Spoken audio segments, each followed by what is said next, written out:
Good morning all of you. आज हम financial derivative and risk management के अंदर हमारा लेक्चर नंबर 8 स्टार्ट कर रहे हैं। लेक्चर नंबर 8 हमारा डेरिवेटिव मार्केट इन इंडिया से रिलेटेड है। सबसे पहले आज हम पढ़ेंगे कि डेरिवेटिव्स क्या हैं इंडिया के अंदर। तो अगर हम देखें तो जो नेशनल स्टॉक एक्सचेंज है जिसने कमेंस किया था इस ट्रेडिंग को किसी भी इंटरेस्ट रेट फ्यूचर के अंदर जून 2003 के अंदर, तो जो हमारे इंटरेस्ट रेट फ्यूचर कॉन्ट्रैक्ट हैं वो आज इंडिया में अवेलेबल हैं। 91 day treasury bills, 10 year bonds and 10 year zero coupon bonds, जो कि स्पेसिफाइड एक हमारी security exchange board of India से।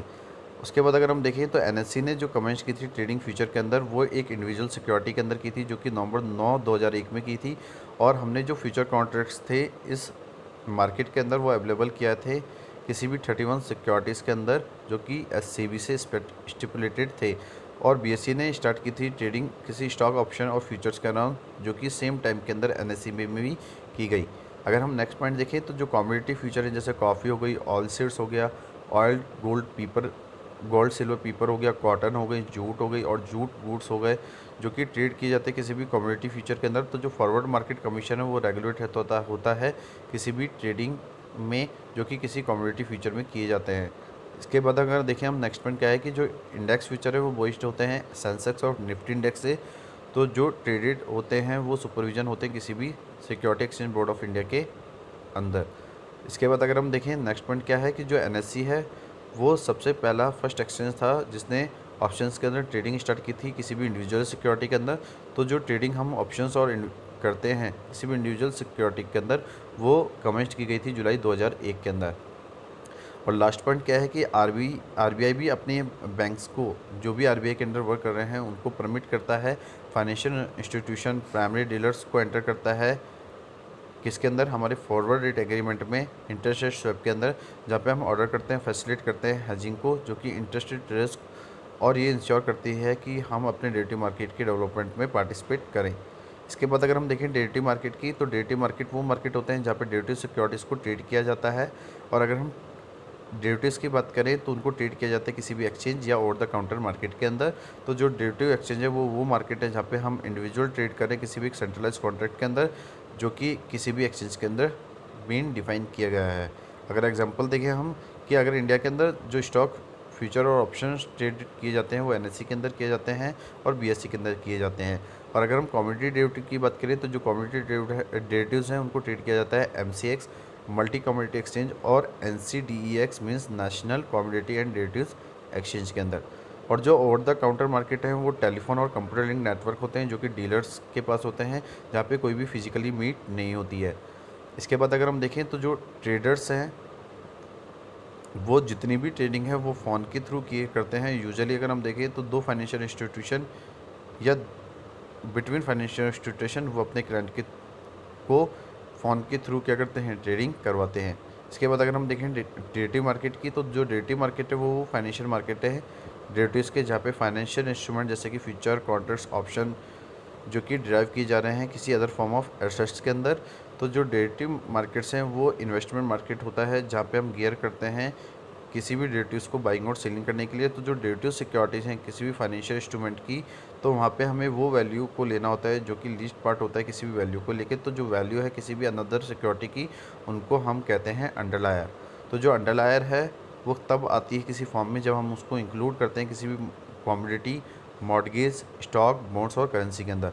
तो जो रीज़न है इन्वेस्टर का वो क्या है कि जब भी वो किसी डेरिवेटिव सिक्योरिटी के अंदर इन्वेस्ट करता है तो उसके लिए एक बेस्ट ऑप्शन होता है हेज करने के लिए, जो कि एक तरीके की बेट होती है जहाँ पे वो इन्वेस्ट करता है कुछ एसेट्स के अंदर जो कि बेस्ड होते हैं मोर सुटेबल अंडरलायर के रूप में, जहाँ पे इन्वेस्टर एज्यूम करता है उस लेसर रिस्क को जहाँ पे वो इन्वेस्ट कर रहा है उस रिस्क सिक्योरिटी को विदाउट किसी अंडरलाइन के बेसिस पे।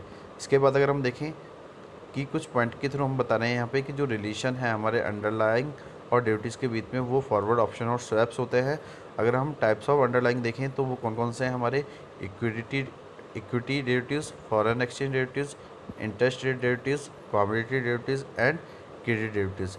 अगर हम मार्केट की बात करें जहाँ पे हम ट्रेड करना चाह रहे हैं तो वो होंगे हमारे एक्सचेंज ट्रेडेड और द काउंटर।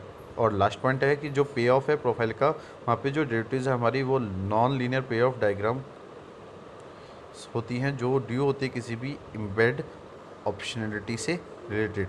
उसके बाद अगर हम देखें कि टाइप्स ऑफ डेरिवेटिव्स क्या हैं तो वो हैं हमारी ओटीसी एंड एक्सचेंज ट्रेडेड। तो अगर हम देखें तो ओवर द काउंटर डेरिवेटिव्स क्या है? Over the counter derivatives are the contracts that are traded directly between the two parties. Over the counter contracts या डेरिवेटिव्स वो कॉन्ट्रैक्ट्स है जो ट्रेड किए जा रहे हैं डायरेक्टली दो पार्टीज़ के बीच में, जहाँ पे किसी भी तरीके के एक्सचेंज या इंटरमीडिएटरी की रिक्वायरमेंट नहीं हो रही। तो जो प्रोडक्ट्स हैं वो हमारे स्वैप्स होते हैं, फॉरेन रेट एग्रीमेंट्स होती हैं, एक्जॉटिक ऑप्शंस होते हैं, जो ऑलमोस्ट ट्रेड किए जाते हैं इस ओटीसी मार्केट के अंदर। और नेक्स्ट क्या है कि जो ओटीसी डेरिवेटिव्स हैं वो एक लार्जेस्ट मार्केट हैं डेरिवेटिव्स के।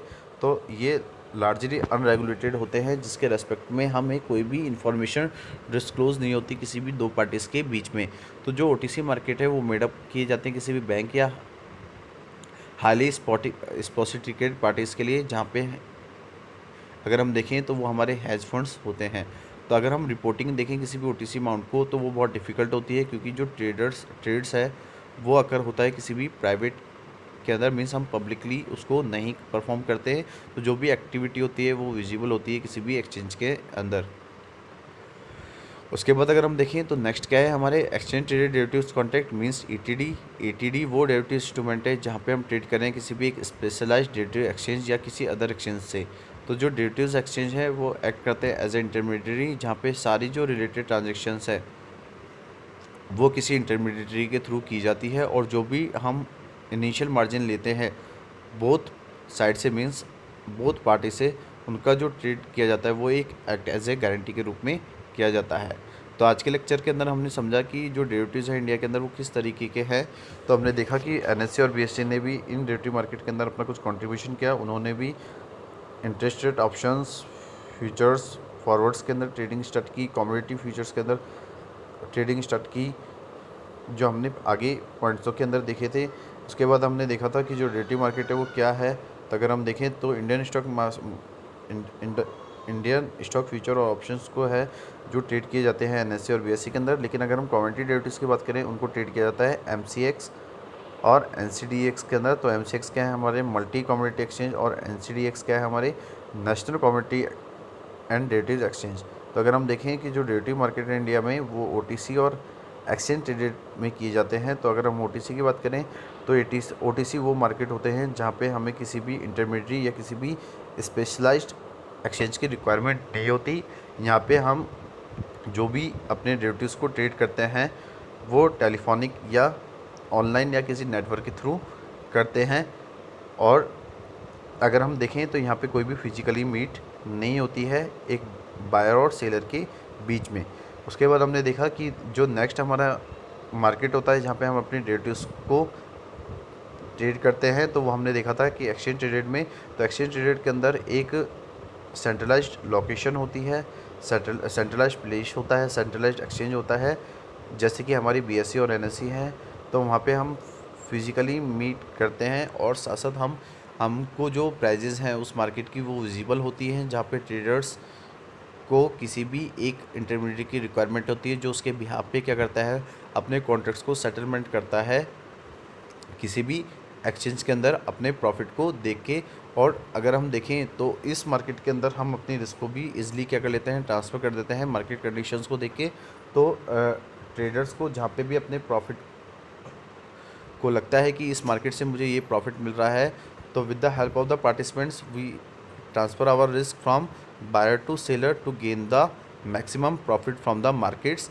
तो अगर हम देखें कि जो अंडरलाइंग एसेट्स हैं उनकी जो बात करें तो जो अंडरलाइंग एसेट्स हैं हमारे डेरिवेटिव्स हैं उनके अंदर अगर देखें तो उसके अंदर हर तरीके के मार्केट के अंदर हम ट्रेड कर रहे हैं। अगर इंडिया के अंदर देखें तो डेरिवेटिव मार्केट बहुत जल्दी ग्रो कर रहे हैं, क्योंकि जो मोस्टली इन्वेस्टर्स है वो इस तरीके के मार्केट को ज़्यादा प्रीफर करते हैं जब वो किसी बिज़नेस या किसी भी एंटिटी से रिलेटेड होते हैं। तो आज के लेक्चर को हम यहीं पे कंप्लीट कर रहे हैं।